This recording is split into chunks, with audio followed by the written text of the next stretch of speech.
Good morning friends. આજે આપણે માનવ શરીર વિશે વાત કરીશું.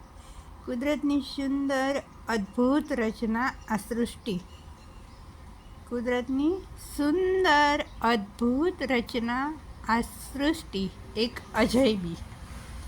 કેમ કે સૃષ્ટિ ઉપર આપણે જે જોઈએ છીએ, સૂર્ય, ચંદ્ર, ધરતી, આકાશ, ફૂલ, ફળ, વનસ્પતિ, પર્વત, ખીણ, નદી, સરોવર જેવી અનેક અકલ્પનીય, અવર્ણનીય, અદ્ભુત, અજબ રચના, અને એમાંય વળી સૌથી ઉત્કૃષ્ટ રચના માનવ શરીર.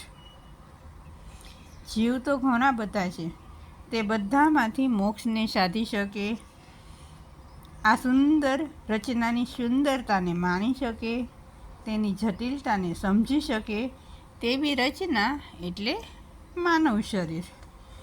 માનવ શરીરમાં પણ મુખ્ય બે પ્રકાર, એક પુરુષ શરીર અને બીજું સ્ત્રી શરીરની રચના. બંને શરીરની રચના અલગ અલગ અને તેના કાર્ય કરવાની ક્ષમતા પણ અલગ અલગ. પુરુષનું શરીર અને મન એટલે પ્રેક્ટિકલ, જ્યારે સ્ત્રીનું શરીર અને મન એટલે લાગણીશીલ. આ બંને શરીર જ્યારે એક બને ત્યારે જ જીવન પૂર્ણ બને છે. બંને એકબીજા વિના અધૂરા. હવે અધૂરા શા માટે એના વિશે આપણે કાલે જાણીશું. Thank you.